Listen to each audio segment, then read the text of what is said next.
আৰু মুখ্যমন্ত্ৰী অলৰেডি তোমালোকৰ লৈ ডাঙৰ মন্তব্য কৰিছে তো আজি ভিডিঅ'ত তোমালোকক আমি জনাবলৈ গৈ আছো তো তাৰ আগতে ছাত্ৰ ছাত্ৰীসকল তোমালোকে যদি আমাৰ চেনেলত নতুন আহিছা তেন্তে আমাৰ চেনেলটো সাবস্ক্ৰাইব কৰিবলৈ পাহৰি নাযাবা কিয়নো তোমালোকৰ বাবে আমি প্ৰতিটো মুহূৰ্তৰ আপডেটসমূহ পোনপ্ৰথমে দিবলৈ ট্ৰাই কৰো তো তোমালোকে আমাৰ চেনেলটো সাবস্ক্ৰাইব কৰি ৰাখিবা লগতে ভিডিঅ'ত লাইক এটাও কৰি দিবা এইবাৰ আমি সিদ্ধান্ত লৈছো কলেজত যেতিয়া বিনামূলীয়া নামভৰ্তি হয় গাঁওবুঢ়াৰ ওচৰত যাব লাগে মৌজাদাৰৰ ওচৰত যাব লাগে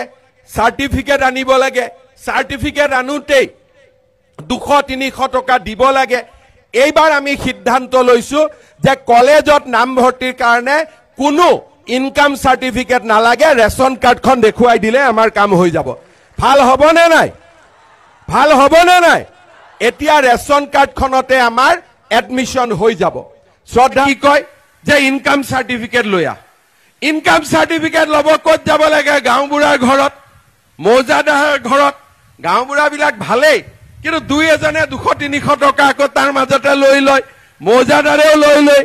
এইবাৰ মই নতুন নিয়ম কৰিছো কলেজত এডমিশনৰ কাৰণে মাত্ৰ ৰেশন কাৰ্ডখন দেখাই দিয়ক কাৰো সাৰ্টিফিকেট ল'ব নালাগে